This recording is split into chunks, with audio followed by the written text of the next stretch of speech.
ईश्वर का क्या स्वरूप है, आइए समझते हैं।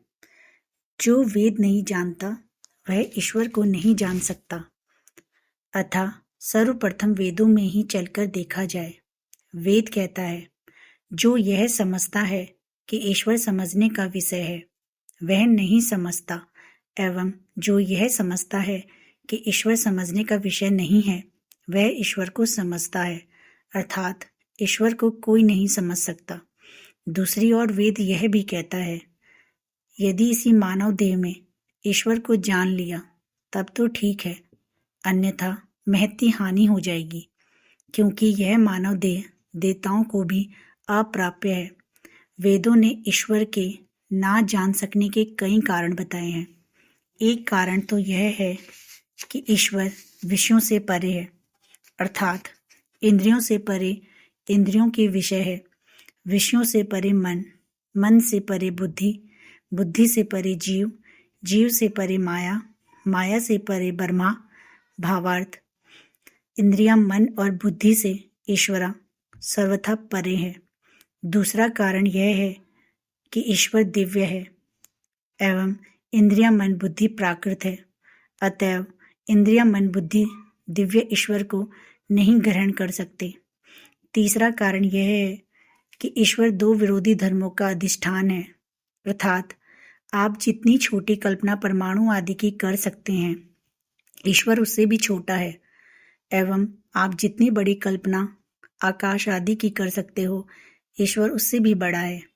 छोटे से छोटा होना इसलिए अनिवार्य है क्योंकि उसे छोटी से छोटी वस्तु में भी व्याप्त होना है, और बड़े से बड़े होना इसलिए आवश्यक है कि सबको अपने भीतर स्थिर रखना है एवं प्रलय द्वारा अपने में प्रविष्ट कराना है।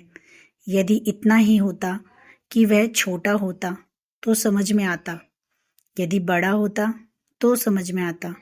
संभव है दोनों स्थितियां भी समझ में आ जाती, किंतु वेद कहता है वह ना तो छोटा है ना बड़ा, तब फिर उसे कैसे समझा जाए?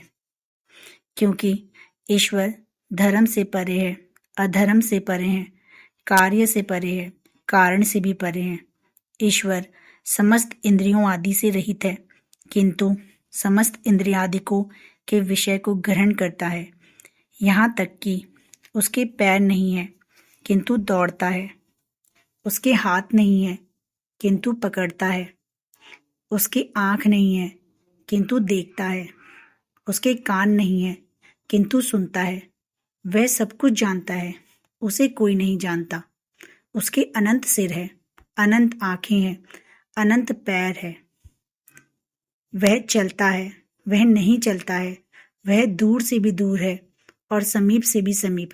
वह सबके भीतर है, सबके बाहर है। वह अजन्मा है, वह अनंत जन्म धारण करता है। उसने इच्छा की एवं तपस्या की जिससे सृष्टि हुई। भावार्थ यह है कि वह सृष्टि करता है, सृष्टि विनाशक भी है। इस आशय से वेद व्यास जी कहते हैं, जो विश्व स्वरूप हो, जिसको विश्व व्यापार प्राप्त हो, जिससे विश्व की रक्षा होती हो, जिसके लिए विश्व हो, जिसमें विश्व उत्पन्न हुआ हो, जिसका विश्व हो, जिससे विश्व स्थित हो, ऐसी माया एवं जीवों का स्वामी ईश्वर है। वेद कहता है ईश्वर तीन स्वरूप वाला है।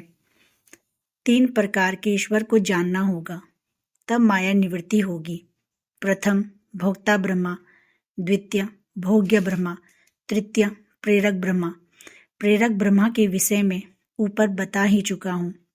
भोक्ता ब्रह्मा के विषय में वेद कहता है, आत्मा रथी है, शरीर रथ है, बुद्धि सारथी है, मन लगाम है, इंद्रियां घोड़े हैं। ऐसे आत्मेंद्रिय मन बुद्धि युक्त तत्व को भोक्ता ब्रह्मा कहा जाता है। दूसरा, वह अजय है, इसका भी कभी प्रारंभ नहीं है, अनादि अनंत है, उसे माया कहते हैं। यह तीन गुणों सत्व, रज और तम वाली है और यह तीनों बुद्धि से परे हैं। बुद्धि से भी जब ईश्वर नहीं जाने जा सके तो हम कैसे आशा करें कि वह हमारी समझ में आ जाएगा। और बिना जाने विश्वास ना होगा, बिना विश्वास के उसकी प्राप्ति ना होगी, एवं बिना उसकी प्राप्ति हुए परमानंद का परम चरम लक्ष्य ना हल होगा। वेद कहता है, उस ईश्वर को जानने वाले भी हुए हैं। एक और ईश्वर को सर्वथा अज्ञेय, अदृष्ट आदि कहा जाता है और दूसरी ओर दृष्ट एवं ज्ञेय कहा जाता है। यह समस्या कैसे हल हो, आइए इस पर विचार करेंगे भगवत कृपा के दूसरे अध्याय में।